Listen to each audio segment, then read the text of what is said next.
Myst, the Book of Atrus continues, as read by the bathroom reader. I am covering for the plurality report who is currently thinking, "Oh, yeah! Only 3 days and I've already beaten what took Rackus since May to read. Oh,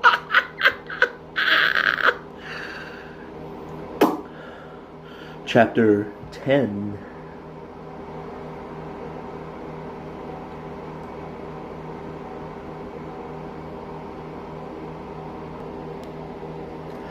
Atrus? Atrus looked up from his desk to where Gehn stood on the far side of the library. "Yes, father?" he said, setting his pen aside, careful not to drip any ink across the copy paper. "Come with me." Atrus stood uncertainly, then, skirting the dais at the center of the room, joined his father at the foot of the steps. 2 weeks had passed since the expedition into the city, and Atrus had begun to think that his father had forgotten his promise, but Gehn was smiling now. "Are you ready, Atrus?" "Ready, father?" "To begin your work. It is time you learned how to write." He followed Gehn up into a large, yet strangely claustrophobic room. At first he didn't understand why, then he realized that it had been cut directly from the surrounding rock, which was why perhaps the ceiling was so low, a cave within a cave. Books crowded the undecorated stone walls and were heaped up on the floor on all sides, while in the center of the room was a large desk, lit by a curiously shaped lamp, the only source of illumination in that dim and musty place. Facing that massive desk was another smaller one that had been cleared. Gehn led him across, standing Atrus to one side while he sat in his chair, and, reaching into one of the drawers, drew out a shallow metal tray in which was a large quill pen and a number of the amber-colored ink pots they had found on their first book hunt. Setting the tray to one side, Gehn leaned across and pulled one of the big leather-bound books toward him, its brown cover flecked with white, opening it to the first page. It was blank. He looked up at Atrus, his pale eyes fixing his son. "You have spent 6 weeks now learning how to copy a number of basic Dani words and have just discovered how complex and beautiful a script it is. But those characters also mean something, Atrus. Something much more than you've previously understood. And not just in this world. They were developed over tens of thousands of years for a specific task, that of describing ages, of creating other worlds. They are not like the words you and I speak casually, nor can they be used so in the books. Writing, Dani writing, is not merely an art, it is a science, the science of precise description." He turned, looking to the blank page. "When we begin, there is nothing. It is uncreated. But as soon as the first word is written, just as soon as that first character is completed, the last stroke set down upon the page, then a link is set up to that newly created world, a bridge established." Atrus frowned. "But where does it lead, this bridge?" "Anywhere," Gehn answered, glancing at him as he removed the lid of the amber-colored crystal ink pot. "The Dani called it Tarok Jaruth, the great tree of possibility." Atrus laughed. "It sounds like magic." "And so it is, but you and I are Dani, and so I shall share a secret with you. We are not ordinary men, Atrus. We are gods." "Gods?" Atrus stared back at his father, bewildered. "Yes," Gehn went on fervently, his eyes lit with a passion Atrus had never seen in him before. "Common men but dream and wake. We, however, can live our dreams, within limits. Limits that the finest Dani minds took great care to define over the millennia. We can create whatever we can visualize. We use words to conjure worlds." Atrus's mouth had fallen open. "Why, I could show you worlds so rich, so vivid in their detail, that they would make you want to burst with admiration for their makers. Worlds of such splendor and magnificence that they make this marvelous world of ours seem ordinary." Gehn laughed, then held the ink pot up for Atrus to see. Within the thick, yellow, glass-like walls of the container was a fine black liquid. "What do you see, Atrus?" Atrus looked up, meeting his father's eyes, momentarily startled by that echo of Anna's customary words. "Ink?" "Yes, but not just any ink. It has special powers that ordinary ink does not possess.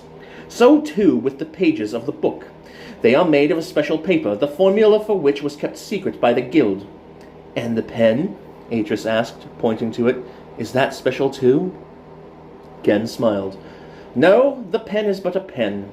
However, if anyone else tried to do what we are about to do, anyone, that is, without Donny blood, then they would fail. It would be impossible. Turning to face the page, Gehn set the ink pot down, then, dipping the metallic tip of the quill into it, lifted the pen above the page and began to write. Slowly, a Donny character, the word island, Atrus noted, began to form. Its intense blackness burned almost into the pure white surface by the pen. Gehn wrote another dozen characters onto the page, then lifted the pen to look at Atrus. Is it done? Atrus asked, surprised that there had not been more. He had expected fireworks or the heavens to open. Have you made a new age? It exists, yes, but as yet it is very crude. It takes a great deal of work to create an age. There are special formulas you have to follow, precise laws to obey. As I said, it is not simply an art, it is a science, the science of precise description. He gestured toward the open book. As yet, I have merely sketched out the most basic elements of my new world. Ahead lies an immense amount of hard work. Every aspect of the age must be described, each new element fitted in. But that is not all.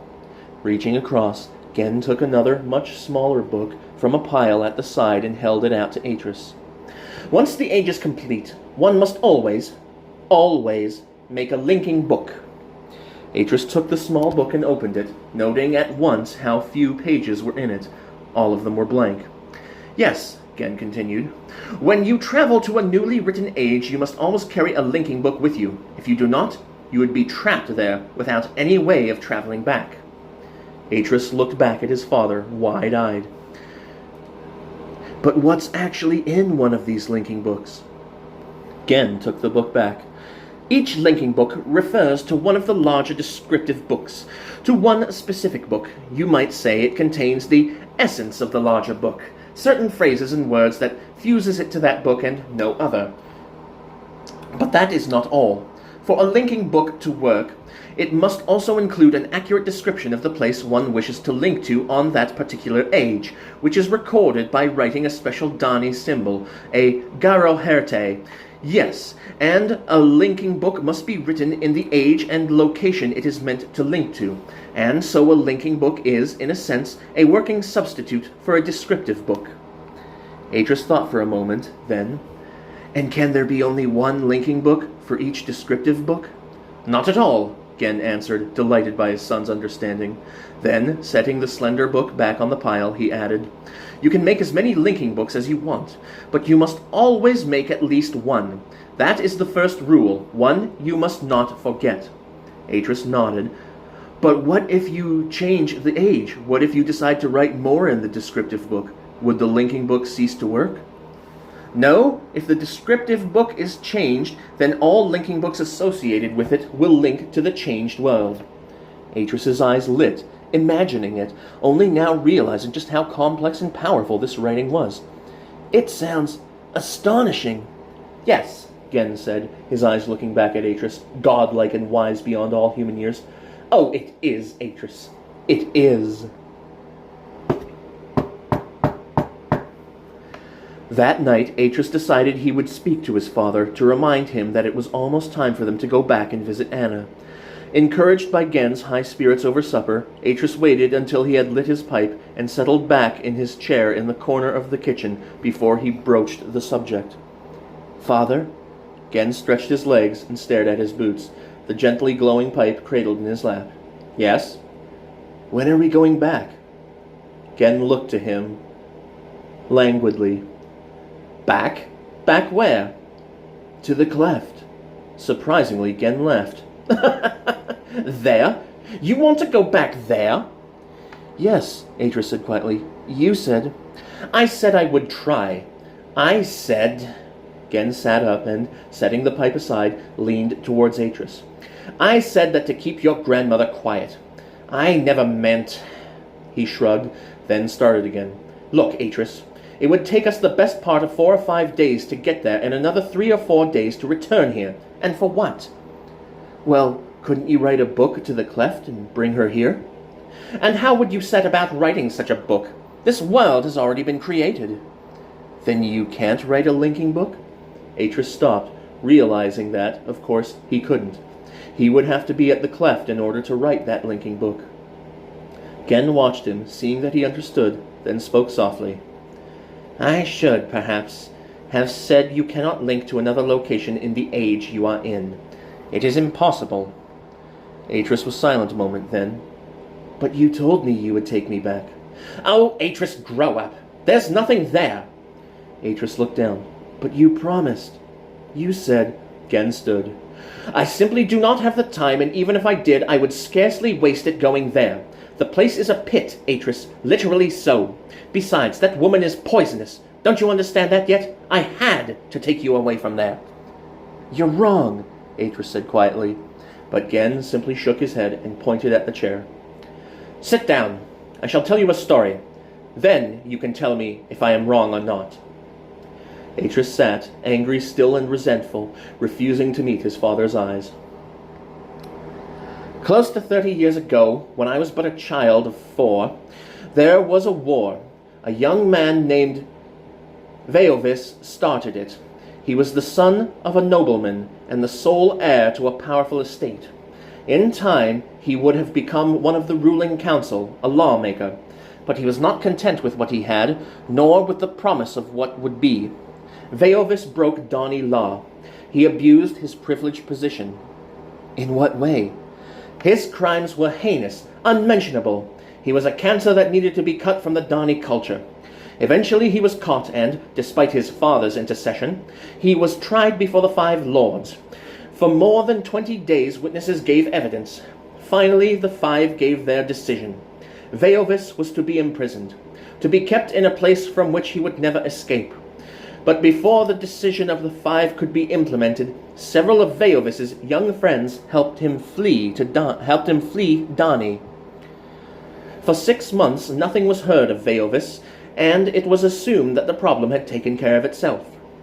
But then rumors began to circulate, rumors that Veovis had taken a new name and was to be found in the drinking houses of the lower city, stirring up discontent against the ruling faction. At first nothing was to be done.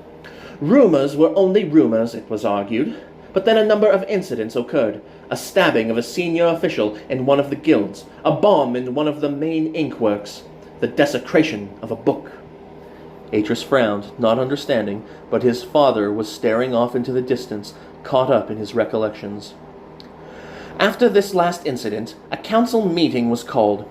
At last they decided to take action, but already it was too late. Veovis had indeed been staying in the lower city. Furthermore, he had been fomenting trouble among the lower classes. What none of the ruling council could have known, however, was just how deep that discontent ran, nor how raw a nerve Veovis had touched. Only 2 days after the council met, serious rioting broke out in one of the lower city districts. Before curfew that evening, the whole of the lower city was in chaos as the mob roamed the streets, maiming or killing whoever dared to stand against them. Gehn stopped, turning to face Atrus. As I said, I was but a child at the time. I was staying in one of the great guild houses in the upper precincts.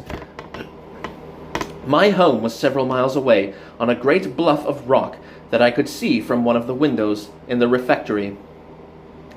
I remember standing there all that afternoon as the roar of the mob and the awful cries of the dying came up to us from below, and wondering if it was the end. It was a terrible time, made worse by my fears for my own family. We were safe in the guild houses, of course. At the first sign of trouble, the council had barred the gates to the upper city and trebled the guard. But many on the outlying estates died that day, victims of their own servants. Men and women, they had all trusted their lives. It was fully 6 weeks before the last of the rebels were subdued and Veovis himself captured, trying to make his escape through the lower tunnels. This time, when the 5 met, their decision was unanimous. Veovis was to die. He was to be executed there on the steps of the great library. Gehn looked away, clearly pained by what came next, then spoke again. It was a wise decision, yet before it could be sealed and passed as law, one final witness stepped forward, begging their leave to speak out on the young man's behalf. Tiana, Atrus thought, recalling what Anna had told him. Gehn slowed once more, staring out past Atrus. That witness was a woman, Tiana. Atrus opened his mouth, aching to finish the tale, to show his father what he knew, but Gehn seemed not to be aware of him. He spoke on, in the grip of the tale, a sudden bitterness in his voice. Tiana was much respected by the five, and so they let her speak. In her view, the danger had passed. Veovis had done his worst, and Dani had survived. Furthermore, she argued, if it had not been for Veovis, some other rabble-rouser would have stirred the mob to action, for the discontent had not been that of a single man, but of a whole class. In the circumstances, she said, her eloquence swaying those venerable lords, should not the council's original decision be carried out? Coming to the bottom of the steps, Gehn stepped out onto the second ledge and, looking to his son, sighed deeply. And so it was done, Atrus. Veovis was placed inside his prison, the prison from which he could not escape. Gehn paused, his eyes on Atrus. It was 3 days later when it happened. They had checked on him, of course, morning and evening, but on the evening of the 3rd day, the guard who was sent did not return. 2 more were sent, and when they returned, it was with the news that the prison was empty. There was no sign of either Veovis or the guard. They should have known that something was seriously wrong, but they had not learned their lessons. And when Veovis did not reappear, they assumed that all was well, that he had fled, who knew where, and would not be seen again. But Veovis was a vengeful young man who had seen his hopes dashed twice in the space of a year. Only a fool would think he'd simply go away and lick his wounds. Only a fool. Atrus blinked, surprised by the sudden anger in his father's voice. And so it was that Veovis did return. This time it was not in the company of an unwashed and uncontrollable rabble, but at the head of a small but well-trained force of fanatics who had but one thing in their minds, to destroy Dani. Tiana was wrong, you see. The danger had not passed, nor had Veovis done his worst. But she was not to know, surely. No, Gehn shook his head, a profound disappointment in his face. The woman was a foolish meddler, and my father no less a fool for listening to her. Your father? Yes, Gehn said, walking to the edge and standing there. There, looking out across the ruined landscape. Or is it something else that she hasn't told you? She? Anna, your grandmother. I don't understand. What has she got to do with it? Gehn laughed bleakly. You still don't know. Know what? And now Gehn turned and looked at him again, his face hard. That she was Tiana. Anna, I mean. That was her Dani name given to her by my father, your grandfather, when he married her. Atrus stared, shock in his face. No, it isn't possible. She would have said. It's true, Gehn said bitterly. Her words destroyed it, her meddling. It would all have been over, finished with. Veovis would have been dead, the threat dealt with, but no. She had to interfere. She could not help herself, as if she knew best all the while. She would never listen. Never! Atrus shook his head, unable to believe it. Did she ever tell you about me, Atrus? Did she? No, of course not. So ask yourself, what else did she fail to tell you? But she couldn't have, he blurted, unable to help himself. She couldn't. No? For a moment, Gehn stared at him, as if studying an exhibit beneath a microscope. You should not let sentiment blind you, Atrus. The world we inhabit is a harsh one, and sentiment can kill just as surely as a falling rock. It was a lesson your grandmother never learned, and that is why I cannot let you go back to her, for your own good. Atrus was silent a moment, staring down at his hands where they were clasped in his lap. Then he spoke again, his voice quiet now, lacking the defiant conviction it had only minutes before. Anna was good to me. She looked after me, made sure I never starved. Yes, and she taught me, too. Taught you? Gehn's laughter was scathing. Taught you what? How to survive in a crack? How to eat dust and dream of rain? I bet. No! Atrus yelled, hurt now and confused and angry, angrier than he'd ever been, though at who it was hard to tell. She taught me more than you've ever taught me. Gehn's laughter died. He stepped across and stood over Atrus, looking down at him coldly, threatening. What did you say? Atrus lowered his eyes, intimidated by his father's physical presence. I said she taught me more than you. Gehn reached down with his right hand, gripped Atrus's chin, and forced him to look at him. Tell me, boy, what did that woman ever teach you that was any use at all? He shrugged off Gehn's hand and moved his head back. She taught me Donnie, that's what. Gehn laughed and shook his head. Taught you to lie, more like. Atrus met his father's eyes squarely, then spoke slowly, calmly, in fluent Donnie. She taught me what is good, and what it is to be valued, those truths which cannot be shaken or changed. Slowly, like the sunlight bleeding from the horizon at the day's end, the mocking smile faded from Gehn's lips. You mean, you knew? Gehn said coldly. All this while? His face was hard now, his eyes cold. Once again there seemed something dangerous, something frightening about him. You sat there all that time, pretending not to know, mocking me? No, Atrus began, wanting to explain, but Gehn was not listening. Grasping Atrus with both hands, he pulled him up out of his chair and shook him. Why, you deceitful, ungrateful little boy!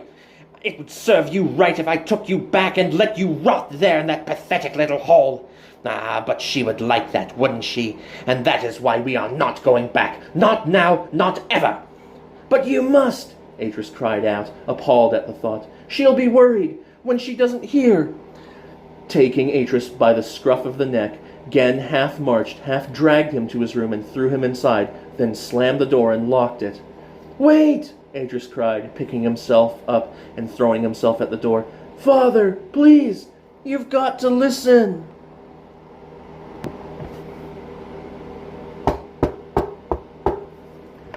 For 3 whole days, Gehn did not return. When he finally did, he announced himself by rapping loudly on the door to Atrus's room. Atrus? Atrus was in his sleeping niche in the big wardrobe, a spot that felt more like his bed at home, reading a Donnie book, a half-eaten apple in one hand. The sudden knocking made him jump. Hiding the apple and the book, he quickly closed the wardrobe door and hurried across to the bed, slipping beneath the silken sheets. Atrus! Gehn's voice came again. Significantly, he spoke Donnie now. Are you awake? I need to talk with you. He ought to have told him to go away, but the anger he'd first felt had now evaporated. Besides, he wanted to know just what his father had to say for himself. All right, he called back, feigning indifference. He heard the key turn in the lock. A moment later, Gehn stepped into the room. He looked immensely weary, his pale eyes ringed from lack of sleep, his clothes unwashed, the same clothes he had been wearing the evening he had argued with Atrus. Atrus sat up, his back against the massive carved headboard, looking across at Gehn, who was outlined in the half-light by the door. I've been thinking, Atrus began. Gehn raised a hand. We speak only Donnie henceforth. Atrus started again, this time in Donnie. I've been thinking, trying to see it from your point of view, and I think I understand. Gehn came closer, intrigued.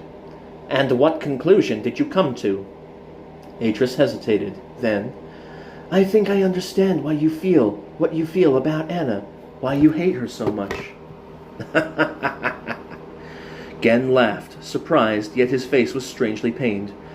No, Atrus, I do not hate her. It would be easy if it were that simple, but I do blame her.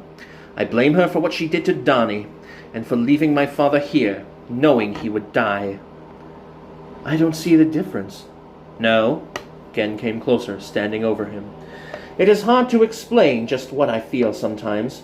She is my mother, and so she has to love me. It is her duty. Why, I even saw it in her eyes that last time. But she does not like me. To be honest, she never has. He shook his head, then continued. It was the same with Veovis. She never liked him. She thought him odious, ill-mannered, and foul-tempered. Yet when it came down to it, she felt that her duty was to love him, to save him from himself. Gehn sighed heavily. She was a hypocrite. She did not act on what she knew to be the truth. It was a weakness that destroyed a race of gods. "And yet you two survived," Atrus said quietly. "She saved you, brought you out of Donny." "Yes," Gehn said, staring away into the shadows on the far side of the room. "Some days I wonder why. Some days I ask myself whether that too was not weakness of a kind.